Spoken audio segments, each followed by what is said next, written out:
નમસ્કાર, ભાગ્ય દર્પણમાં આપનું સ્વાગત છે. હું છું કૃષ્ણા. દર્શક મિત્રો, નીતિ સાચી હશે તો નસીબ ક્યારેય પણ ખરાબ નહીં થાય. તો આજના સુવિચાર સાથે શરૂ કરી આપણા ભાગ્યના દર્પણને રજૂ કરતો અમારો વિશેષ કાર્યક્રમ ભાગ્ય દર્પણ.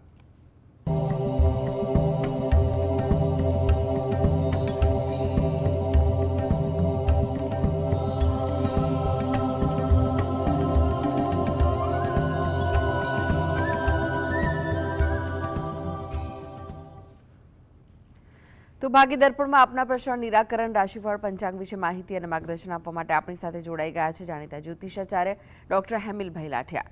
હેમિલભાઈ, ભાગ્ય દર્પણમાં આપનું સ્વાગત છે. નમસ્કાર. નમસ્કાર હેમિલભાઈ, સૌથી પહેલા વાત કરીએ આજના પંચાંગ વિશે. તો શું છે આજનું પંચાંગ તે જણાવશો? આજે તારીખ 2/2/2026 સોમવાર, મહાવદ એકમ તિથિ છે 25-52 સુધી. આશ્લેષા નક્ષત્ર છે 22-47 સુધી. પછી મઘા નક્ષત્ર છે. આયુષ્યમાન નામનો યોગ છે અને બાલવ નામનું કરણ છે. આજની રાશિ છે કર્ક, કે જેના નામાંક્ષર છે ડ અને હ, જે 22-47 સુધી છે. ત્યારબાદ સિંહ રાશિ છે, કે જેના નામાંક્ષર છે મ અને ટ. દિન વિશેષમાં જોઈએ તો આજે સામાન્ય દિન મહિમા છે. જી હેમિલભાઈ, 12 રાશિઓનું રાશિફળ જાણે તે પહેલા એક દર્શક મિત્ર આપણી સાથે જોડાઈ ગયા છે. હાર્દિકભાઈ છે. હાર્દિકભાઈ, આપને જેમના માટે પ્રશ્ન પૂછવો હોય તેમની જન્મ તારીખ જણાવો. 10/7/94. કઈ ફરી એકવાર જણાવશો? 10/7/94. જન્મનો સમય કયો છે બપોરે 3 વાગે. અને સ્થળ કયું છે? સ્થળ છે જુનાગઢ, કેશોદ. જી, પ્રશ્ન જણાવો, શું પૂછવું છે આપને? હવે મારે એ પૂછવું છે કે મેં લોન કરવા દીધી છે, પણ લોન થતી નથી અને 70,000 રૂપિયા મારે 6 મહિના થયા અટવાઈ ગયેલા છે, હજી આવતા નથી. અને હું અત્યારે સુરતની અંદર આવ્યો છું. સોલારનો ધંધો છે મારો, તો ચાલતો નથી બરોબર એમ. જી, જો તમારા જે પ્રશ્ન જે છે એમાં એટલું કહી શકાય કે લોન અંગે, તો લોન અંગેનો જે પ્રયત્ન તમે કરો, કારણ કે એમાં તમારે હકીકત શું છે કે કંઈ પણ જગ્યાએ કોઈ કાર્યવાહી બાકી રહેતી હોય એના અંગે તમે તપાસ કરો, માર્ગદર્શન લઈ આગળ વધો તો લોનનું કાર્ય તો પૂરું થાય તેવું લાગી રહ્યું છે. એટલે તમારે પ્રયત્ન કરવા ઈચ્છનીય બને છે. બીજો પ્રશ્ન તમારા કામકાજ અંગેનો છે, તો તે અંગે પણ એટલું કહેવાય કે એમાં પણ તમે કામકાજ જે પણ વિષયમાં કરતા હો એ વિષય પર તમે થોડું માર્ગદર્શન લઈ અને વ્યવહારુ ઢબે કામ કરવાની કોશિશ કરો. 2026 તો સારું છે, એટલે તમે યોગ્ય આયોજન હશે તો તમે એમાં સારું રહેશે. 2027 જરા મધ્યમ છે, એટલે 2026માં કંઈ પણ પ્રકારના મોટા ઉતાવળિયા કે ખોટા નિર્ણય ન લેવાય તેનું ધ્યાન રાખી આગળ વધવું હિતાવહ છે. માટે 2026 યોગ્ય આયોજન કરશો તો તમારા કામકાજમાં પણ તમને અનુકૂળતા મળશે. હવે આ માટે તમે દરરોજ જે સવારે ઘરે બેસીને શંકર ભગવાનના જે 12 જ્યોતિર્લિંગ છે એના નામનું સ્મરણ કરો, તેમજ ગણપતિ દાદાના કોઈ પણ મંત્ર છે કે પાઠ વાંચો, અને એકવાર શિવ દરિદ્ર દહન સૂત્રના પાઠ વાંચો અથવા સાંભળો, એ તમારા માટે અગત્યનું છે. જી, નરેશભાઈ જોડાઈ ગયા છે. નરેશભાઈ, આપને જેમના માટે પ્રશ્ન પૂછવો હોય તેમની જન્મ તારીખ જણાવો. જય માતાજી. જય માતાજી. મારા પ્રશ્ન મારી બેન માટે છે. જન્મ તારીખ છે 9/8/1988 અને નામ છે શીતલબેન, અને તેમનું મગજ નથી ચાલતું. સમય કયો છે જન્મનો? જન્મનો સમય સાંજના 4 વાગ્યાનો છે. અતિ આગળ વધતી કે નહીં વધતી, તે સફાઈ કામદારમાં નોકરી કરી છે. આપનો પ્રશ્ન ફરી એકવાર જણાવી દો ને. એમનું મગજ ગુસ્સામાં આવી હતી અને સફાઈ કામદારમાં કામ કરી હતી, એટલે આગળ વધતી કે નહીં વધે, કે એમનો પગાર વધશે કે નહીં વધે? જી, હવે તમારો જે પ્રશ્ન જે છે એમાં બે બાબત છે. તો બંને બાબત માટે અત્યારે 2026માં થોડી ધીરજ રાખવી જરૂરી છે. એટલે એમાં કંઈ પણ પ્રકારનો ઉશ્કેરાટ કે ઉતાવળ કામકાજ બાબતે ન કરવું એ સલાહભર્યું છે. કામકાજ રાબેતા મુજબ ચાલે એને અગ્રતા આપવી, એટલે ધીરે ધીરે એની મેળે પગાર વધારો આગળ જતાં મળી જશે તેવું કહેવાય. એટલે હાલમાં તો એવું છે કે પોતાનું કામકાજ ચાલુ રહે અને એમાં મહેનત કરે એ વસ્તુ અગત્યની છે. થોડા સમય પછી એમાં કોઈ જગ્યાએ ફાયદો દેખાય તેવું બની શકે. સ્વભાવ બાબતે પણ એટલું કહેવાય કે એમાં પણ એને થોડી ધીરજ શાંતિ રાખવી અને શક્ય હોય તો એ પોતે જે પણ ભગવાનને માને એને ઘરે બેસીને 5 થી 10 મિનિટ જેટલું ધ્યાનમાં બેસી એ ભગવાનનું નામ સ્મરણ કરે એ એના માટે વધુ અગત્યનું છે. એટલે 2026 મધ્યમ છે, એટલે પ્રયત્ન કરવા, પરિસ્થિતિ સાચવવી અગત્યનું છે. આગળ જતાં ધીરે ધીરે સમય સુધરશે એમ બંને પ્રશ્નોનું સમાધાન સારી રીતે થાય તેવું કહી શકાય. જી, ઉદયભાઈ જોડાઈ ગયા છે. ઉદયભાઈ, આપને જેમના માટે પ્રશ્ન પૂછવો હોય તેમની જન્મ તારીખ જણાવો. 21/11/2010. જન્મનો સમય કયો છે? 3 ને 15. 3:15 દિવસ દરમિયાન કે રાત્રે? દિવસ દરમિયાન. એટલે બપોરે છે? હા. જી. અને સ્થળ કયું છે જન્મનું? ઉપલેટા. જી. પ્રશ્ન જણાવો, શું પૂછવું છે? મને ભણવાનું નથી ગમતું. જુઓ, સૌ પ્રથમ તો એક વસ્તુ એ કહી દઉં કે તમારા માટે અત્યારે 2026, 27, 28નો વર્ષો આગામી સમય સારો છે. એટલે તમે ભણવામાં કેમ રુચિ ઓછી છે એનું કારણ જાણી અને ભણવા માટે પ્રયત્ન કરશો તો તમારા માટે લાભ થાય તેવું બની શકે. એટલે ભણવાનું અથવા કંઈક શીખવાના યોગ તો તમારી કુંડળીમાં દેખાય છે. તમને જે વિષયમાં રસ પડતો હોય અને એ વિષયમાં જો વિદ્યાભ્યાસ થઈ શકતો હોય તો એનું માર્ગદર્શન લઈ અને એ વિષય પણ ભણવાની કોશિશ કરશો તો તમને એનો ચોક્કસ ફાયદો થાય તેવું કહી શકાય. એટલે તમે આ બાબતે કંઈ પણ પ્રકારના નકારાત્મક વિચાર ના કરતા, તમને શેમાં રુચિ છે એ વિષય આગળ ભણી શકાય તેમ છે તો તે બાબતનું માર્ગદર્શન લઈ પ્રયત્ન કરો. સમય સારો છે તો તમને ભણવામાં રુચિ જાગશે અને તમારા પસંદગીના વિષય પર તમે ભણી પણ શકશો. હવે તમારું વિદ્યાભ્યાસમાં મન લાગે, આગળ તમે જે પણ જરૂરી વિદ્યાભ્યાસ કરી શકો એ માટે તમે દરરોજ જે સવારે ઘરેથી સ્નાનાદિથી નિવૃત્ત થઈ અને તમારા ઘરે જ્યાં પૂજાપાઠ કરતા હોય એ સ્થળ મંદિર પાસે બેસી અને સરસ્વતી માતાના નામ સ્મરણ કરવા અને ગણપતિ દાદાના નામ સ્મરણ કરવા એ તમારા માટે જરૂરી છે. તદુપરાંત તમને જ્યારે પણ અનુકૂળ હોય ત્યારે, અઠવાડિયામાં એકવાર કે જ્યારે પણ અનુકૂળતા હોય ત્યારે ગાય અને કૂતરાને અન્ન આપવું એટલે કે રોટલી આપવી એ તમારા માટે ઈચ્છનીય બને છે. જેથી કરીને તમારામાં નવો ઉત્સાહ અને નવું ધગસ વધશે, તમારી રુચિ તરફ તમારું મન પણ કેળવાશે અને પરિસ્થિતિ અત્યારે સમય સારો છે તો સારી રીતે સુધરી શકે તેવું પણ આપણે કહી શકીએ. જી. કાંતિભાઈ જોડાઈ ગયા છે. કાંતિભાઈ, આપને જેમના માટે પ્રશ્ન પૂછવો હોય તેમની જન્મ તારીખ જણાવો. હેલો. જી. હેલો.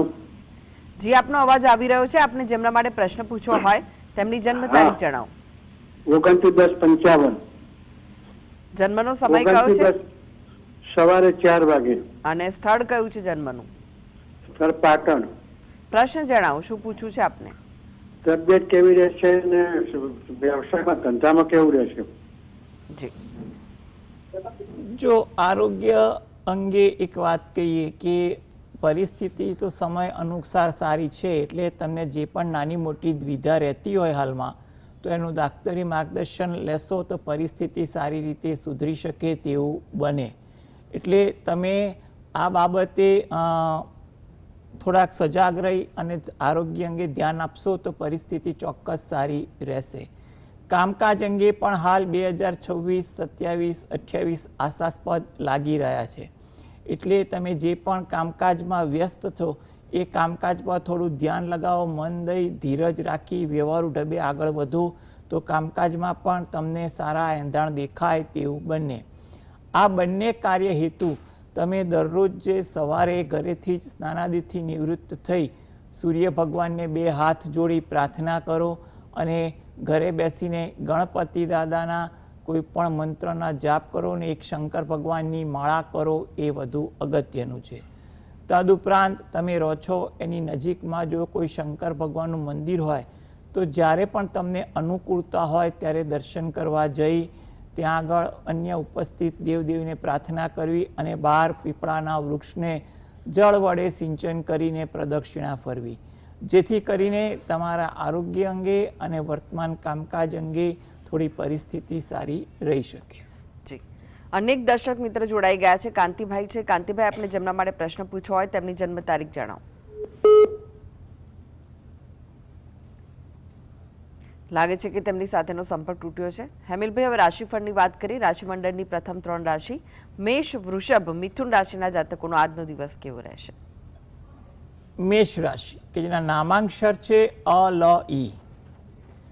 આજે તમને વિચારો વધુ આવે, કંઈ ને કંઈ બાબતે તમારું મન સતત વિચારશીલ રહી જાય, કંઈ પણ બાબતે અર્થહીન પણ વિચાર વધુ આવે તેવું બને, માટે થોડીક આ બાબતે તકેદારી પણ રાખવી.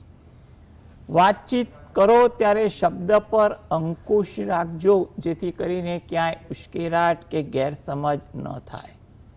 આજે તમને થાકની અસર પણ વધુ રહે, આરામ કરવાનું કે કામ ટાળવાનું મન વધુ થાય તેવું બનવા જોગ છે. વૃષભ રાશિ કે જેના નામાંક્ષર છે બ, વ, ઉ.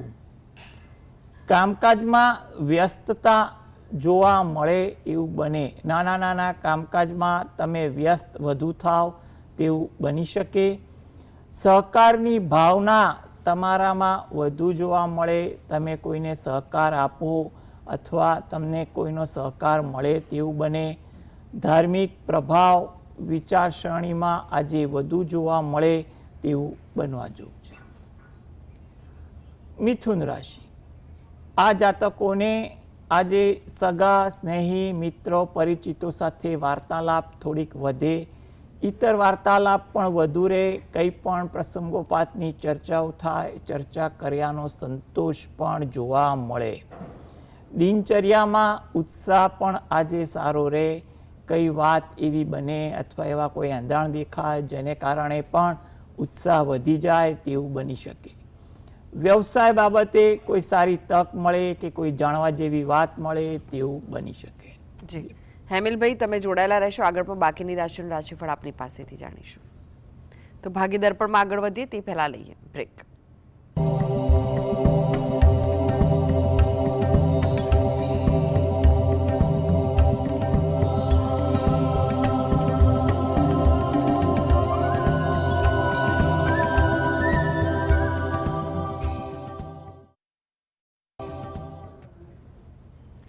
બ્રેક બાદ આપનું સ્વાગત છે. આપણી સાથે જોડાયેલા છે જાણીતા જ્યોતિષાચાર્ય ડોક્ટર હેમિલભાઈ લાઠિયા.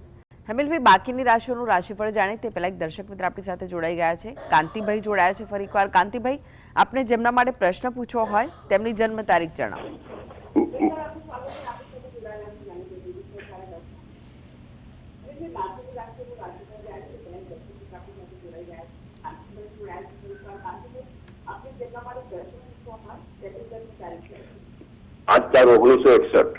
જી, પહેલા ટીવી નો વોલ્યુમ ધીમો કરી દો ને તમે ફોન પર જ જવાબ આપો, ફોન પર જ ધ્યાન આપો. સમય જણાવો. 5/4/1961. જી, જન્મનો સમય કયો છે? સમય ખબર નથી. ઓકે. અને જન્મ સ્થળ ફતેપુરા. જી, પ્રશ્ન જણાવો, શું પૂછવું છે આપણે? મને મૂત્રાશયમાં ગાંઠ છે સામાન્ય, એને આયુર્વેદિક દવા ચાલુ કરી એનાથી મટી જશે કે મારે ઓપરેશન કરાવવું પડે? જો ભાઈ આ આરોગ્ય વિષય બાબત છે, એના માટે જો જન્મ સમય હોય તો તમારું જન્મ કુંડળીને આધારે તમારું આરોગ્ય સ્થાન પર ધ્યાન આપી શકાય. પરંતુ અત્યારે જે પ્રશ્ન પૂછ્યો છે એ મુજબનો સમય રાશિ કુંડળી મુજબ ગણતરી કરવા જઈએ તો તમારો સમય અત્યારે મધ્યમ દેખાઈ રહ્યો છે. એટલે સૌથી સરળ સલાહ એ છે કે જે દાક્તરી માર્ગદર્શન હોય એને અનુસરવું અને એ બાબતે હિતેચ્છુ જોડે ચર્ચા કરી આગળ વધવું. સમય મધ્યમ છે એટલે કંઈ પણ પ્રકારની ચિંતા ગફલત ન રહે તેનું પણ ધ્યાન રાખવું અગત્યનું છે. તમે જે પણ ભગવાન પર શ્રદ્ધા રાખતા હોય એ ભગવાનને પ્રાર્થના કરો જેથી કરીને આરોગ્ય બાબતે પરિસ્થિતિ અનુકૂળ રહી શકે. જી હેમિલભાઈ, ફરી એકવાર રાશિફળની વાત કરીએ. કર્ક, સિંહ, કન્યા રાશિના જાતકોનો આજનો દિવસ કેવો રહેશે? કર્ક રાશિ કે જેના નામાંક્ષર છે ડ અને હ. આજે તમારું વર્તન લાગણીશીલ બને તેવું બને. કોઈ વાત એવી બને, ચર્ચા એવી થાય કે પ્રસંગો એવા થાય જેને કારણે તમે લાગણીશીલ બનો. જૂના સ્મરણો પણ આજે કોઈ કારણસર વધુ તાજા થાય તેવું પણ બની શકે. તમારા કામકાજમાં તમને સહયોગ સારો મળે તેવું પણ બનવા જોગ છે. સિંહ રાશિ કે જેના નામાંક્ષર છે મ અને ટ. થોડીક માનસિક દ્વિધા કંઈ પણ કારણસર રહે, મનમાં કંઈ ને કંઈ બાબતોની ગૂંચવણ ગળમથળ થોડીક રહે એવું બને. આરોગ્ય અંગે થોડીક તકેદારી પણ રાખવી. ધીરજનો અભાવ આજે તમારા કામકાજમાં વ્યવહારમાં વધુ દેખાય તેવું બને. માટે આ બાબતે પણ થોડી શાંતિ જાળવવી અગત્યની છે. કન્યા રાશિ કે જેના નામાંક્ષર છે પઠણ. સાહસ વૃત્તિ આજે તમારા સ્વભાવમાં જોવા મળે. કુટુંબને લગતું કોઈ કાર્ય કરવાનું હોય એ કાર્યમાં તમે યોગદાન આપો તેવું પણ બને. સહકર્મીને પણ આજે સહયોગ આપો. સહયોગ આપવાની ખુશી અને સંતોષ પણ જોવા મળી શકે. જી, એક દર્શક મિત્ર જોડાઈ ગયા છે, વિપુલભાઈ છે. વિપુલભાઈ, આપણે જેમના માટે પ્રશ્ન પૂછવો હોય તેમની જન્મ તારીખ જણાવો. 3/11/2000. સમય? 1:42. બપોરે? જી. અને સ્થળ કયું છે? સ્થળ છે વાસી, નવી મુંબઈ. પ્રશ્ન જણાવો, શું પૂછવું છે આપને? અત્યારે જોબ છે એક આઈટી કંપની, એમને બીજી જોબની ઓફર આવી છે, તો અત્યારે બદલે તો સારું કે ન બદલે? હા, જો આ પ્રશ્ન તમારો એકદમ વ્યવહારુ છે. અત્યારે તક મળી છે અને તક મુજબ ગણતરી કરવા જઈએ ને તો અત્યારે સમય તો અનુકૂળ તમને 2026માં દેખાયો છે અને આગળ 2027માં પણ છે. એટલે જો આ નવી જોબ તમને કામ કરવા બાબતે અને અન્ય બાબતે અનુકૂળતા કેવી છે એ બાબતે ચકાસીને જો નિર્ણય લેવો હોય તો લઈ શકાય ખરો. એટલે તમે નવી જોબ અંગે જે પણ થોડીક માહિતી મેળવી અને કોઈ એ બાબતના લોકોનું માર્ગદર્શન લઈ આગળ વધવું હોય તો વધી શકાય ખરું. અને આ અંગે કંઈ પણ તમારે દ્વિધા રહેતી હોય તો દરરોજ જે રાત્રે ઘરે બેસીને એકવાર હનુમાન ચાલીસાના પાઠ વાંચવા અને હનુમાન દાદાને પ્રાર્થના કરવી અગત્યની છે. જી, ફરી એકવાર રાશિફળની વાત કરીએ. તુલા, વૃશ્ચિક, ધનુ રાશિના જાતકોનો આજનો દિવસ કેવો રહેશે? તુલા રાશિ કે જેના નામાંક્ષર છે ર અને ત. કામકાજમાં ઉત્સાહ આજે વધુ જોવા મળે. કંઈ કારણ એવું બને જેને કારણે ઉત્સાહ જોવા રહે. મિત્રો પરિચિતો સાથે સમય પણ પસાર થાય, એમાં પણ તમને થોડો ઉત્સાહ વર્તાય. વૃશ્ચિક રાશિ નામાંક્ષર છે ન અને ય.